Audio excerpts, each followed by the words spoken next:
Team, welcome to learning about electron configuration. Today we are going to just tackle practice, assignment, and quiz. You guys should have some extra time at the end to be able to get ahead. Some of you traveling, etc., use this time to get ahead and get caught up in your other classes. But before you get there, let's get the information you guys need to be successful today. Electron configuration practice. Question number 1. Which of the following represents a pair of isotopes? So before we go on at all, let's talk about this word isotopes. If we look back in our notes, we can see that it is when you think twins, triplets, quadruplets, something that's the same, okay, the same element with different weights, okay? And so if we look over here, okay, we should be able to identify 3 nopes, okay, and one set of isotopes, okay? And so I'm not going to give you guys the answer on that one, but I'm going to just remind you of that, okay? So that should have the same atomic number because it has the same number of protons. Atomic number is protons, okay, which means it's the same element. So anyway, solid hint on that one. Okay, let's zoom in a little. Let's figure out what's going on here. Sorry for this roller coaster ride. Consider the atoms of the following. Consider atoms of the following elements. Assume that the atoms are in the ground state. Which of the following atoms contain only one electron in the highest occupied energy sublevel? If you see words like ground state, okay, let's see if we can do that. You see this word, ground state. If you see highest occupied energy sublevel, you should think of the hotel Aufbau diagram, electron configuration. You should be thinking about 1s something or other. That's where your brain should go, okay? And so now that your brain's there, you're like, okay, so now I know what I need. Okay, let's do this. Okay, which of the following atoms only contains one electron in the highest occupied energy sublevel? Well, for S or sulfur, okay, sulfur I look has 16 protons, which atomic number is 16, means it has 16 electrons. So let's fill up the hotel. Okay, let's fill up the hotel. Let's go and see if I can get an alpha. There we go. Okay, 1s. Oh, here we go. 1s2. Okay. Oh, hey, you're cheating there. We can't be showing answers. 2s2. Okay, there's 4 electrons, so I filled up the first 2 sublevels. Okay, 2p6. Okay, now I'm at 10. Let's go with 2 more. 3s2. Okay, so now I'm at 12. Okay, and I need to get all the way to 16. So my next level is 3p4. And that's, you guys see this, now you know that is an atom of sulfur. Okay, you know when you look and see these numbers, you're like, oh yeah, that's sulfur. Okay, that makes a lot of sense. Okay, so you're like, yep, that's A. So this question is saying one of these has only one atom in the highest occupied energy sublevel. So we can look at these numbers and be like, okay, the highest one is the 3p. There's 4 electrons right there in that highest occupied energy sublevel. If you guys want to look and see what it would look like on the hotel, okay, that's this right here. Right here. We got the 3p. There's 4 electrons in that sublevel. So we know that the answer is not sulfur. You need to find which one of these only has one on the top level of your hotel. Okay? Only one of these does. And I've given you the hint, it's not sulfur. Let's keep going. Okay, so number 3, number 3 is a little tricky. Let's zoom out just a hair here. The effective nuclear charge experienced by the outermost electron, which is the valence electron in sodium, is different than the effective nuclear charge experienced by the outermost electron in neon. That's a noble gas. This difference best accounts for which of the following? Okay, so if I were to go and look at a periodic table, what do I know about the difference between these two just from Mr. Anderson's class last year? Okay, comparing neon and sodium.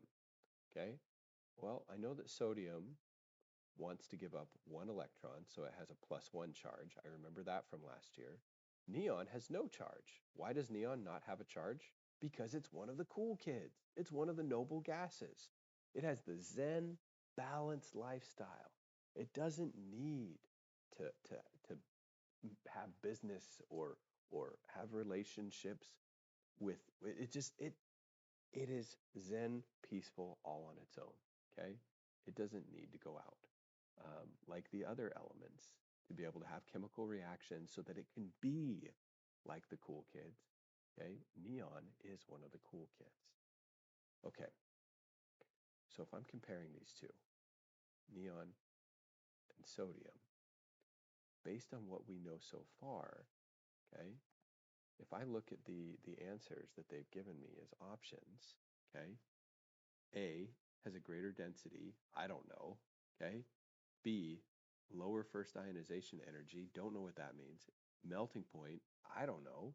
Neutron to proton ratio, I don't know. So this is number 3 is all I don't know, okay? Which might happen on the test, and then you'd have to take your best guess.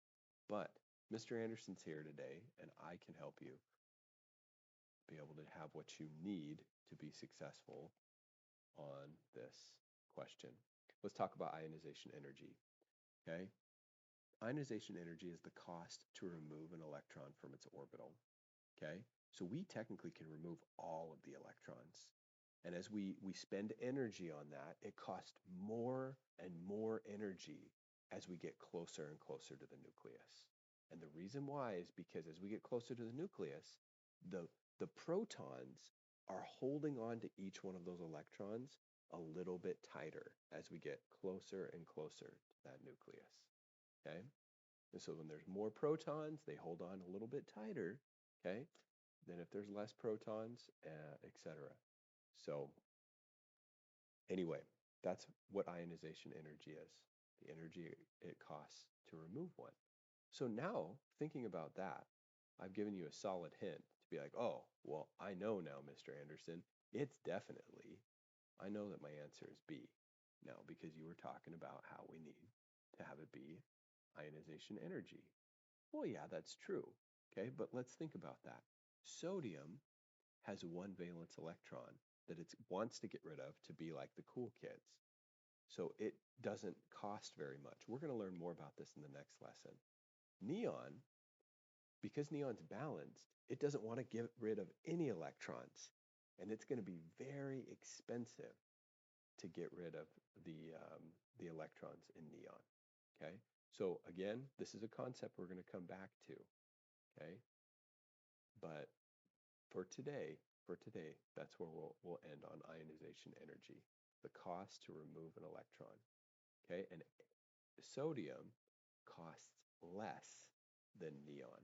And the reason why is because neon is so balanced as a cool kid, neon doesn't want to give up that electron. So, okay, let's move on to number 4. Which of the following is the ground state electron configuration for the sodium ion? Now, you guys had some practice with this. I'm not going to give you guys the answer for number 4. Oh man, I forgot to erase something here when I was doing my work. Okay. Wow. Well, I'll need to explain that because I do believe it comes up later. But number 5 and number 7 are pretty much the same question. Let's talk about number 5 and number 7. Number 5, okay, is talking about excited atom and emitting a quantum of energy. And then number 7 basically says an atom in an excited state. Okay. And what it's referring to is sometimes, like for instance, in photosynthesis, we have an example of radiation here. When this happens, electrons will become excited. And sometimes if those electrons are in the inside of an atom, or think of it in terms of the hotel, okay? If we have electrons staying in our hotel and we get bombarded with some radiation from the side, maybe an electron staying in one of these lower rooms will leave the room, okay, temporarily, before it then comes back down to the room. And when it comes back down to the room, the atom literally gives off like a little jolt of energy, and sometimes it's perceived as light. Okay, and so think of this: if we have radioactive energy, it causes the electrons that aren't supposed to leave their rooms to leave their rooms. Okay, to be like, oh, I'm out of here. So let's say even though we've got like rooms all the way to the 4s level full, if you look down and be like, hey, one of these electrons is missing in the lower levels, you know you've got an excited atom that's about ready to give off some more energy when the electron comes back down to its room. Okay, so let's take a look at that. There we go. Okay. Number 5, which of the following? Okay, and so what you need to do is you need to look and be like, where is the electron missing from one of the lower levels? So for A, okay, let me see. Yeah, I'll just draw here with freehand. Okay, that's correct. That's correct. Okay, and I'll just put a dot over it for each one. I'm like checking it. Like, yep, that's good. That's good. All the lower levels, and yeah, that works. Okay, 3p1. Who's that? That's aluminum. Okay, 1s2, 2s2, 2p6, 3s2, 3p5.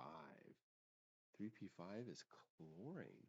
Okay, so we've got chlorine right there. 1s2, 2s2, 2p6, 3s1, that's sodium. Okay, for C. Okay, we've got 1s2, 2s2, 2p6, 3s1. Wait a second. 3s1. Okay, I'm circling that right there. That's my problem child, team. Okay, right there. That should be a 3s2, and it's not. That electron's out of bed. That electron's somewhere else in the hotel right now. It's not where it's supposed to be. D is about to give off quantum energy when that electron returns back to its room. Okay, so my answer is D. So I'm going to have you guys do that same thing that what we just did on number 5, on number 7, on your own.